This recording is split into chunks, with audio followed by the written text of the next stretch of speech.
지금까지 제자도에 대해서 우리가 봤었는데 12장에서 우리는 예수님의 제자라는 것을 보여주고 있습니다. 예수님이 한 비유로 얘기하실 때 어떤 사람이 포도원을 만들고 농부들한테 세를 주고 타국으로 떠났어요. 그 소출을 얻으려고, 열매를 얻으려고 자기의 종을 보내서 받아오려고 했더니 농부들이 그를 보고 종을 때려잡아서 그냥 거저 보냈습니다. 그 주인이 그거에 대해서 다른 종을 다시 보냈는데 그의 머리에 상처를 대고 녹력을 보이고 또 돌려보냈어요. 또 다른 종을 보냈더니 오히려 그를 죽이기까지 했습니다. 이것은 수많은 선지자들을 하나님께서 보내셨는데 예루살렘에 아무런 열매가 없었다라는 무화과 나무 그 저주도 있고 그랬었잖아요. 예루살렘 자체에도 아무런 하나님께 열매를 맺지 못했던 그 얘기를 하고 있는 겁니다. 이에 대해서 주인이 그러면 내 사랑하는 아들을 보내면은 그는 공경해 주겠지라고 하면서 예수님을 보내는데 종교 지도자들은 이거 상속자네. 그러면 그를 죽이면은 이 하나님의 유업을 받을 자가 없으니까 우리가 받겠네라면서 하나님의 아들을 죽이게 될 것이다라는 얘기를 한 겁니다.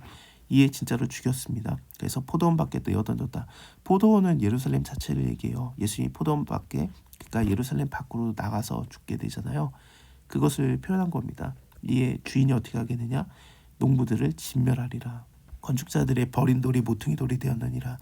여기서 건축자들은 그 완전히 전문가들, 종교 지도자들, 말씀의 권위자들을 얘기하는데 그들이 오히려 예수님을 몰라보고 버렸다. 하지만 예수님은 버려지지 않고 모퉁이돌, 머릿돌, 요긴한 돌이 되어서 성전이 지어져 가는 것의 가장 중심이 되었다라는 것을 표현하는 겁니다. 이것이 기이한 것이 되었다. 이 시편 말씀을 얘기를 하니까 사람들이 우리 얘기를 하고 있구나라고 알고 회개를 해야 되는데 오히려 예수님을 괴롭히려고 하죠. 하지만 무리를 두려워해서 예수님을 버리고 갑니다.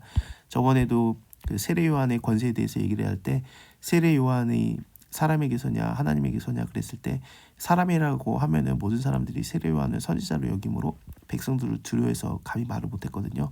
이것처럼 여기서도 예수님을 인정하지 않고 그냥 버리고 가는, 무리를 두려워해서 버리고 가는 그런 상황이 됩니다. 근데 버리고 간 것이 좀 약올랐는지 또 책 잡으러 와요. 바리새인과 헤롯 왕이 함께 사람을 보냅니다. 바리새인과 헤롯 왕은 서로 원수예요. 왜냐하면 헤롯 왕은 헤롯을 중심으로 한 무리들이고 바리새인들은 서로가 원수가 될 수밖에 없죠. 헤롯들과는. 근데 둘이 원수가 친구가 되어서 예수님을 안 받아들여요. 세금 내는 걸로 얘기를 하는데 가이사 시저에게 세금을 내는 거 이것이 옳습니까? 아닙니까? 가이사가 그때 당시에 자기가 신의 아들이라고 했기 때문에 로마 황제한테 세금을 내는 것이 꼭 이방 종교에게 헌금을 내는 것 같은 느낌이 들었거든요. 우리 하나님한테 헌금 내는데 왜 또 헌금 내냐? 그런 종교적인 개념도 있고 또 하나가 뭐냐면은 11조 자체가 헌금이기도 하지만 또한 그 세금의 개념도 있어요. 사회복지기금으로 쓰였으니까 가난한 자들을 위해서도 쓰였으니까 그렇게 따지면 또 우리 세금 내고 있는데 왜 또 로마에도 세금 내고 있느냐 그런 문제가 생깁니다. 정치적인 문제도 되겠죠. 이 두 가지 상황으로 히브리인들이 한 번에 두 가지를 내니까 힘들어 했었던 거예요. 그거에 대해서 예수님께서는 데나리온 하나를 가져오라 한 10만 원 정도의 돈이라고 볼 수 있습니다.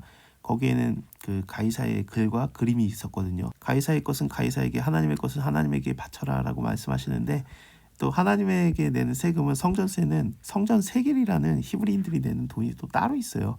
그래서 이게 실질적으로 그 데나리온과 세금이 다르기도 한데 그 성전세가 다르기도 한데 또 의미적으로 가이사의 것은 가이사에게 하나님의 것은 하나님에게 세상 것은 세상 것에게 하나님의 것을 하나님에게 내라는 것을 둘이 또 얘기하시면서 둘 다 내라고 하는 거죠. 그러면 이게 둘 다 내는 게 힘들지 않겠느냐라고 생각이 들겠지만 이 밑에서 과부의 헌금 얘기를 하면서 하나님이 얼마나 그 헌금을 가치 있게 받으시는지 두렙돈이라고 할지라도 이게 1,000원 정도 됩니다. 그럴지라도 하나님이 얼마나 가치 있게 받으시는지를 얘기하면서 또다시 설명을 해주실 거예요. 이 뒷부분부터는 다음에 볼게요.